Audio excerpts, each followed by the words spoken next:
I saw you almost give up last night. I saw you sitting there with your phone face down, your hands pressed against your forehead, that one thought looping in your mind. The one that says none of this is going to work out. The one that whispers you've already fallen too far behind to recover. I saw the exact second your chest tightened and your breathing changed, when you stared into nothing because you were afraid of where your thoughts were going next. And before you let that thought convince you of something permanent, I need you to hear me clearly. I was not absent from that moment. Let me describe your night back to you, because I want you to understand something. The silence you felt was not distance. Pain has a way of distorting perception.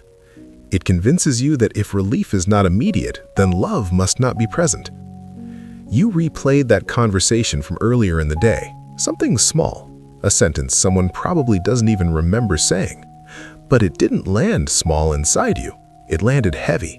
It confirmed an insecurity that has followed you quietly for years. That you are tolerated more than valued. That you are useful more than wanted. That if you disappeared, life would adjust. And then the larger thought surfaced, the one you don't say out loud, the one that suggests maybe your absence would not create the disruption you imagine. Maybe people would grieve briefly and then continue.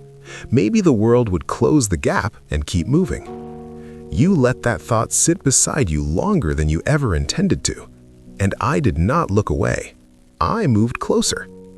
Here is what others cannot see.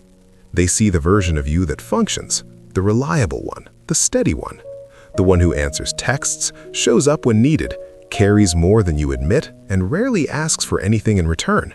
They see strength, but they mistake your ability to endure for the absence of struggle.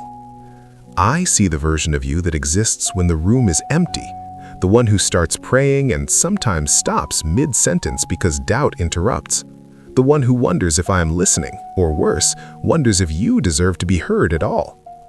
You are not dramatic. You are exhausted. Exhausted from maintaining the version of yourself that feels acceptable. And exhaustion can distort reality just as much as pain. Now listen carefully, because this is where you've misunderstood me. You have been measuring my involvement in your life by the reduction of your pain. You assumed that if I were truly close, the loneliness would have lifted by now. If I truly cared, something dramatic would have happened. A sign, a breakthrough, a door flung open so clearly that doubt would not survive it. And because that moment hasn't arrived in the form you expected, you started to quietly conclude that it may never come. But I never promised you a life without storms. I promised you a life where storms do not get the final word. There is a difference. A life without storms produces fragility. A life where storms are survived produces depth. Look at yourself honestly. Based on what you have endured, based on what was said over you, based on what you've carried silently, you should not still be capable of caring. You should not still be capable of hoping. Yet you are. Thin hope is still hope. And you are still here. That is not random. That is not luck. That is not you barely holding yourself together. That is me holding you together when your grip weakened. And I do not hold loosely. Let's return to last night one more time. When the worst thought crossed your mind, something pushed back. Not loudly, not dramatically. It was not motivation. It was not sudden optimism. It was quieter than that. It was restraint. A subtle resistance. A breath you did not choose but still took. A pause that interrupted what could have become a permanent decision. That was me.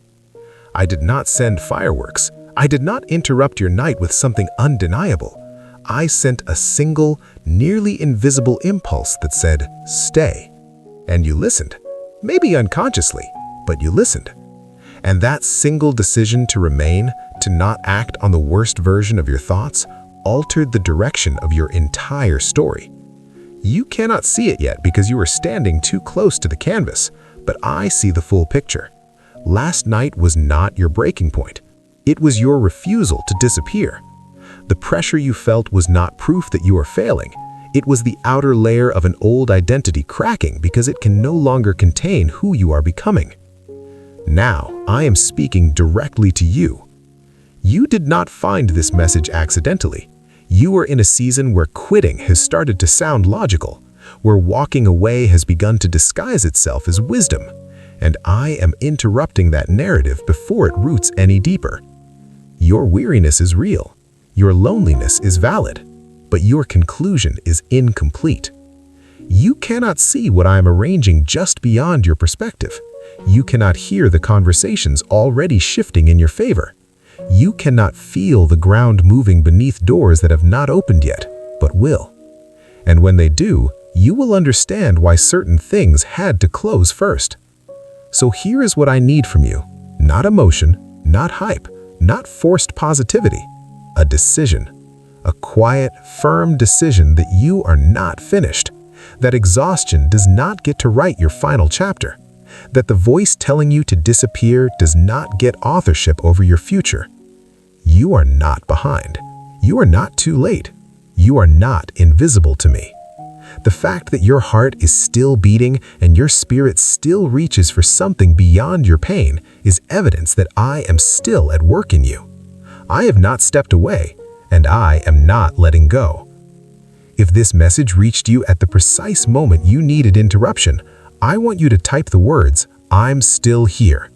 Not for me, I already know, but for you. Because sometimes the first act of resistance is declaration. And tonight, your declaration matters. You are still here, and I am not done with you. The next message on your screen was recorded for this exact season. Stay with me. This is not the end of your story.